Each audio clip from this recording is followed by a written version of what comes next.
Assalamu alaykum Ana Tip televiziyasining ummaq ko'rmanlari. Men Avstraliyadan Ana Tip kichik muxbiri Do'stinglar shahridan hammanglarga Avstraliyadan Navro'zlik salom yo'llayman.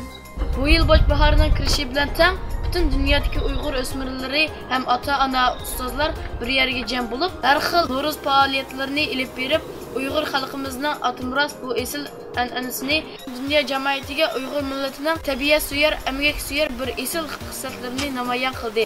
Shundaqla Kanada, Germaniya, Gollandiya, Amerika, Turkiya qatorliq nurg'un davlatlar Navro'zlik tabriklash faoliyati olib berib, Uyg'ur o'smirlarining qalbida o'chmas xotiralarini qoldirdi. Jumladan Turkiyadagi Uyg'ur akademiyasining Navro'zlik faoliyati mening diqqatimni bekla tortdi. Men shu qiziqish turkisida Uyg'ur akademiyasidagi akamiz Abdulhamid Qarixon akani ziyorat qildim. Assalomu alaykum Abdulhamid Qarixon aka.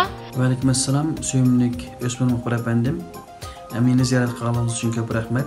Sizlar nima uchun Navro'zlik faoliyati bilan birga ana til faoliyatini birlikda olib bordinglar?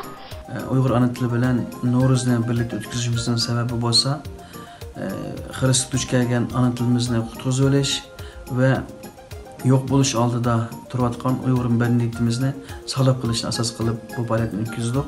Hammamizga ayon bo'lgandek 2010-yildan boshlab Xitoylar qo'sh til ma'rifi siyosatini yo'l qo'ygandan boshlab Uyg'ur ana tilimiz vatanda ma'rifdan cheklandi.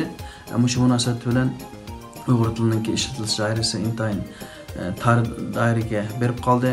Chet ellarda bo'lsa Uyg'urlar erib ketish, asmasi yo'q ketish xavfiga duch keladi. Vatan ichi sirtidagi Uyg'urlarning yo'q bo'lishini oldini olish, ana tilini qo'llash uchun bu qatim biz Uyg'ur ana tilida bir faoliyat olib bordik. Undan boshqa o'tgan yildan boshlab Uyg'urlarning madaniyati, diniy e'tiqodi ig'ir xirist duch keldi. Uyg'urlar hatto o'zining milliy bayramlarini tabriklanmaydigan holga kelib qoldi. Ammo shu munosabat bilan biz bu qatim Navro'z bayramini o'tkazdik.